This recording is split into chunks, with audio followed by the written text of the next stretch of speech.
चुनावी जनसभा को संबोधित कर रहे हैं। आज की इस विशाल जनसभा में मंच पर आसीन भारतीय जनता पार्टी के कर्मठ एवं जुझारू प्रदेश अध्यक्ष आदरणीय महेंद्र भट्ट जी, हमारे प्रदेश के प्रभारी और राष्ट्रीय महामंत्री आदरणीय दुष्यंत गौतम जी, हमारे पूर्व मुख्यमंत्री और भारत सरकार के पूर्व मंत्री आदरणीय डॉक्टर रमेश पोखरियाल निशंक जी, जिनको आप सब लोग भली भांति जानते हैं। इस पूरे क्षेत्र का उन्होंने लंबे समय तक आप सबके बीच में काम किया है। हमारे पूर्व मुख्यमंत्री और आप सबके पूर्व सांसद, जिनको आप सब लोगों ने सुना, आदरणीय तीरथ सिंह रावत जी, अभी अभी जिनको इस आम चुनाव में आप सबने बड़े मंत्र से, भारी बहुमत से यहां से चुनाव जितवाकर भारत की संसद में भेजा, आपके लोकप्रिय सांसद भाई अनिल बलूनी जी, हमारे इस जनपद के प्रभारी मंत्री, जो आप सब लोगों के लिए लगातार यहां काम करते हैं, भाई सौरभ बहुगुणा जी, और आज जिनके समर्थन के लिए, जिनको अपना आशीर्वाद देने के लिए आप सब लोग यहां पर एकत्र हुए हैं, और उन्होंने अभी बहुत विस्तार से अपनी बात आप सबके सामने रखी है। बहन आशा नोटियाल जी, विधानसभा के संयोजक और रुद्रप्रयाग के लोकप्रिय विधायक आदरणीय भरत सिंह चौधरी जी, प्रदेश महामंत्री भाजपा श्री आदित्य कोठारी जी, विधानसभा के संयोजक और मेरे साथ उत्तराखंड सरकार में मेरे बहुत पुराने साथी भाई चंडी प्रसाद भट्ट जी, घनसाली क्षेत्र के लोकप्रिय विधायक भाई शक्तिलाल शाह जी, थराली क्षेत्र के लोकप्रिय विधायक भाई भोपाल राम टंटा जी, जिला पंचायत के अध्यक्ष बहन अमरदेवी शाह जी, जिला अध्यक्ष भाई महावीर सिंह पवार जी, हमारे अभी जिनका आपने यहां पर संबोधन सुना, भाई श्री कुलदीप सिंह रावत जी, श्री दान सिंह रावत जी, ऋषि खंडवाल जी, शकुंतला जगवाण जी,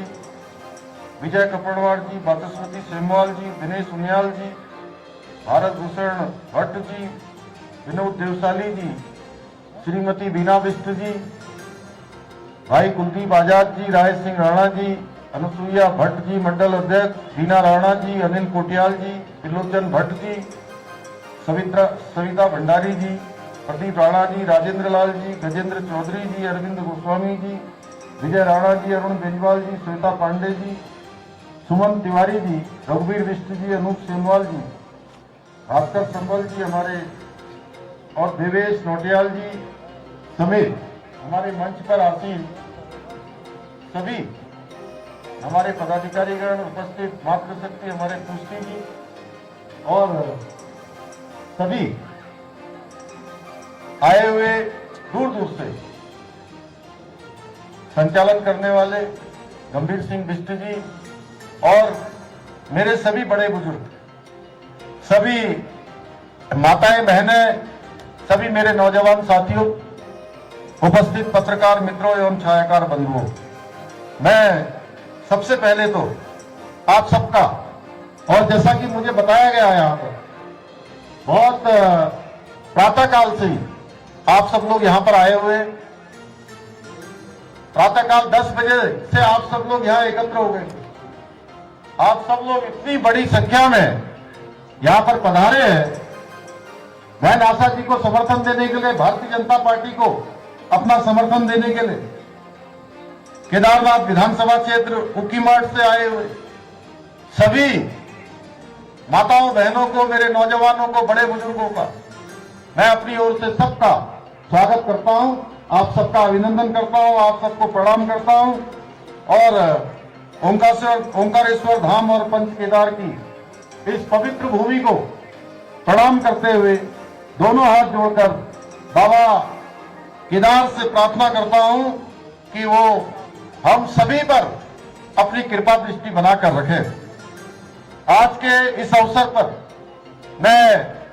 केदारनाथ विधानसभा की दिवंगत हमारी शैला दीदी,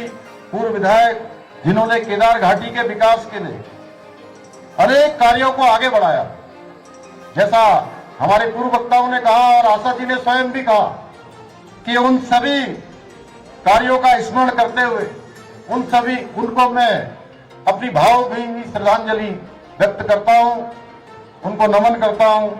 वे केदार घाटी के विकास के लिए, यहाँ की उन्नति के लिए सदैव प्रतिबद्ध रही और यहाँ के लोगों के लिए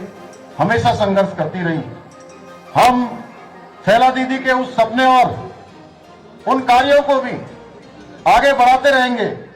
वो आगे बढ़ते रहेंगे। बाबा केदार की कृपा से, आप सबके समर्थन से वो काम आगे बढ़ेंगे। भाइयों बहनों, आज हम सभी लोग यहाँ पर बहन आशा नौटियाल जी के लिए आप सबका समर्थन, आप सबका आशीर्वाद मांगने के लिए आए हैं। आप सबका आशीर्वाद और आप सबका समर्थन, आप सबका मत निश्चित रूप से इस क्षेत्र को आगे बढ़ाने के लिए, इस क्षेत्र की जो विकास की गति है, उस विकास की गति को और तेज करने के लिए नितांत आवश्यक है। श्रीमती आशा जी को आप सब जानते हैं और मैंने भी लंबे समय से, पिछले 25 सालों से मैं बहन आशा के साथ काम करता रहा हूं और जब से मैं मुख्य सेवक के रूप में, मुख्यमंत्री के रूप में जब से काम कर रहा हूं, मैंने हमेशा देखा कभी भी वो अपने किसी व्यक्तिगत काम के लिए मेरे पास नहीं आई। जब भी आई तो पूरे केदार घाटी के लोगों के लिए, अगस्त मुनि के लोगों के लिए, हमारे उखी मठ के लोगों के लिए, हमारे चौमासी के लोगों के लिए, आसपास के क्षेत्रों के लिए हमेशा मेरे पास आती थी और कहती थी, कभी कभी भाई साहब, ये किसी बच्चे की फीस जमा करनी है, वो बहुत गरीब परिवार का है, उसकी सहायता करनी है, कोई भाई, कोई बहन, कोई अस्पताल में भर्ती है तो उसको जो है आर्थिक सहायता देनी है, उसका इलाज ठीक से करवाना है। इतनी सरलता से काम करने वाली, राजनीति के क्षेत्र में मैं लंबे समय से काम कर रहा हूं, मैंने बहुत कम लोगों को देखा है जैसा बहन आशा जिस प्रकार से काम करती है। हम सभी जानते हैं हमारे आदरणीय प्रधानमंत्री मोदी जी का इस पावन भूमि से, बाबा केदार से किस प्रकार का रिश्ता है। 2021 में मुझे याद है 5 नवंबर 2021 को बाबा केदार की इसी पुण्य भूमि से उन्होंने कहा था कि 21वीं सदी का तीसरा दशक उत्तराखंड का दशक होगा, यानी कि आने वाले 10 साल ये उत्तराखंड के होंगे। हर दृष्टि से उत्तराखंड हर क्षेत्र में आगे बढ़ेगा। भाइयों बहनों, इसलिए मैं आज आप सब लोगों के बीच में आप सबसे निवेदन करने के लिए आया हूं कि केदारनाथ क्षेत्र में विकास कार्यों को निरंतरता से आगे बढ़ाने के लिए, उसको मजबूती प्रदान करने के लिए आगामी 20 नवंबर को आप सब लोगों ने अपना अमूल्य मत और अपना समर्थन बहन आशा दीदी को देना है।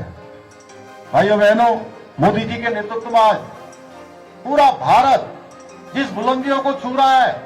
भारत दुनिया का सिरमौर भारत बन रहा है। पूरी दुनिया के अंदर भारत और